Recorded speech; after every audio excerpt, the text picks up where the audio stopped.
بسم اللہ الرحمن الرحیم۔ فلائی نیوز کے تمام دیکھنے اور سننے والوں کو خوش آمدید۔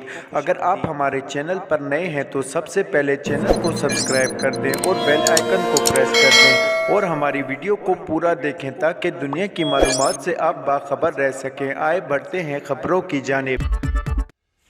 سابق وزیراعظم اور chairman P T I Imran Khan نے بدھ کو مینار پاکستان پر جلسہ کرنے کا اعلان کیا۔ تفصیلات کے مطابق سابق وزیراعظم اور chairman P T I Imran Khan نے قوم سے خطاب کرتے ہوئے کہا کہ جب عدالت پہنچا تو اندر پولیس اہلکار تھے، ان کا مقصد تھا مجھے جیل میں ڈالنا یا قتل کرنا۔ یہ چاہ رہے تھے کہ ری ایکشن ہو، گاڑی سے باہر نکلوں اور مجھے قتل کر دیں۔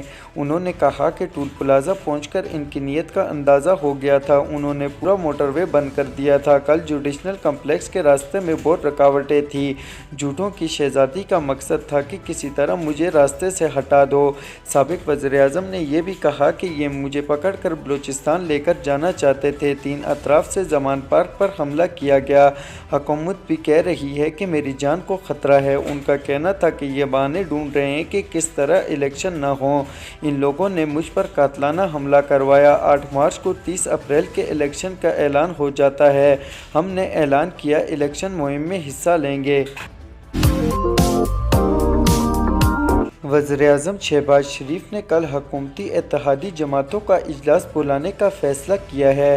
تفصیلات کے مطابق موجودہ سیاسی اور ملکی صورتحال پر وزیراعظم شہباز شریف نے کل 2 بجے اتحادی جماعتوں کا اجلاس طلب کر لیا۔ اجلاس میں موجودہ صورتحال پر غور اور مستقبل کے لائحہ عمل پر اتحادی جماعتوں سے مشاورت کی جائے گی۔ اجلاس میں پی ٹی آئی، سیاسی حکمت عملی اور پنجاب اور خیبر پختونخوا میں الیکشن سے متعلق لائحہ عمل مرتب کیا جائے گا۔ پشاور میں امن و امان برقرار رکھنے کے لیے ضلعی انتظامیہ نے دفعہ 144 نافذ کر دی۔ ضلعی انتظامیہ کی جانب سے جاری اعلامیے کے مطابق دفعہ 144 کے تحت 5 یا اس سے زائد افراد کے اکٹھے ہونے پر پابندی عائد کی گئی ہے۔ اعلامیے کے مطابق 18 مارچ سے 22 مارچ تک دفعہ 144 کا نفاذ رہے گا۔ خلاف ورزی کی صورت میں کارروائی عمل میں لائی جائے گی۔ مسلم لیگ نون کا اہم مشاورتی اجلاس ہوا جس میں سیاسی اور معاشی معاملات سمیت دیگر ایشوز پر بات چیت کی گئی۔ تفصیلات کے مطابق مسلم لیگ نون کا اہم مشاورتی اجلاس شہباز شریف کی رہائش گاہ ماڈل ٹاؤن میں ہوا۔ اجلاس کی صدارت وزیر اعظم شہباز شریف نے کی، جبکہ پارٹی قائد نواز شریف سے بھی ویڈیو لنک کے ذریعے طویل مشاورت کی گئی۔ ماڈل ٹاؤن لاہور میں منعقد مشاورتی اجلاس میں مریم نواز، حمزہ شہباز، مریم اورنگزیب، خواجہ سعد رفیق، سردار ایاز صادق سمیت مختلف وفاقی وزراء معاونین نے بھی خصوصی شرکت کی۔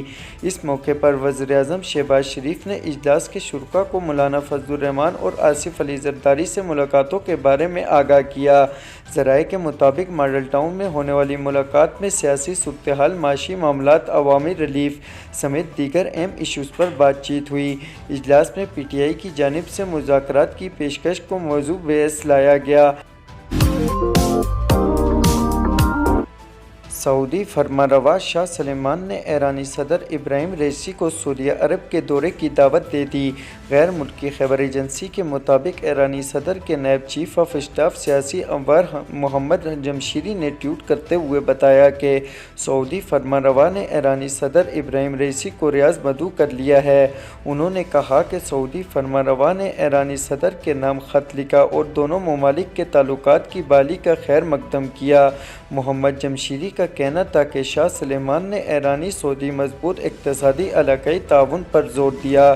ان کا کہنا تھا کہ ایرانی صدر رئیسی نے سعودی فرمانروا کی دعوت کا خیر مقدم کیا اور سعودی عرب سے تعاون بڑھانے کے لیے ایران کے تیار ہونے کا کہا۔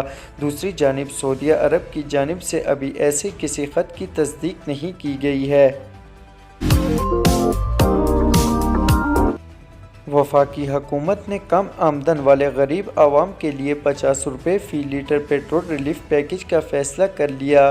وزیر اعظم شہباز شریف کی زیر صدارت لاہور میں اجلاس ہوا جس میں کم آمدن والے پیٹرولیم صارفین کے لیے پیٹرولیم ریلیف پیکیج کا جائزہ لیا گیا۔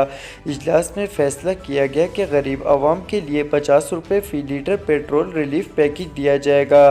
اس حوالے سے شہباز شریف کا کہنا تھا کہ پیٹرولیم سبسڈی کے لیے 50 ₹50 فی لیٹر تک کی رقم مختص کی جائے اور سبسڈی کا عمل پروگرام جلد از جلد مکمل کیا جائے۔ متعلقہ ادارے جامع حکمت عملی مرتب کریں۔ ان کا کہنا تھا کہ موٹر سائیکل، رکشا اور چھوٹی گاڑیاں کم آمدن کی سواری ہیں۔ پیٹرولیم سبسڈی براہ راست غریب عوام کے ریلیف کا باعث بنے گی۔ خیال رہے کہ گزشتہ دنوں بھی وفاقی حکومت نے پیٹرولیم مصنوعات کی قیمتوں میں اضافہ کیا تھا۔